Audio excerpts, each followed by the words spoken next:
le changement, c'est jamais une question de compétence. C'est toujours une question de motivation. Si vous avez la bonne motivation et que vous n'avez pas la compétence, c'est pas grave. Si vous avez la compétence et pas la motivation, il ne se passe rien. Imaginez par exemple, si je vous mets une petite île au milieu d'un marais infesté de crocodiles. Sur la petite île, il y a une maison. Dans la maison, il y a une table. Et sur la table, il y a un billet de 5 €.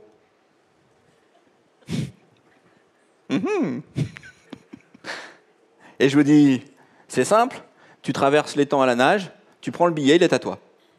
Tu reviens, il est à toi. Qui y va? Ah, madame. Pour 5 €, hein. Voyez? Non, hein. C'est pas... Voyez? On n'a pas trop envie de se mouiller. C'est le cas de le dire. Si par contre je vous dis, dans la maison, il y a la personne de votre vie. Elle est en danger. Ah ah! Qui va là? C'est toi. Ah! Vous voyez? Le changement, ce n'est pas une question de compétence, c'est une question de motivation. Si vous avez les bonnes motivations, vous allez faire les choses. Si vous avez les mauvaises motivations, vous n'allez pas faire les choses. Et il y a 2 types de motivations. Il y a des motivations extérieures, l'argent, le statut, le rôle. Ça, c'est pour les gens en entreprise. C'est mon discours c'est ma traduction de Diao pour l'entreprise. Il y a les motivations extérieures et il y a les motivations intérieures. Les motivations intérieures, c'est le sens, l'autonomie, la compétence. C'est tout ce qui est le fait de la croissance, c'est les mobiles en réalité.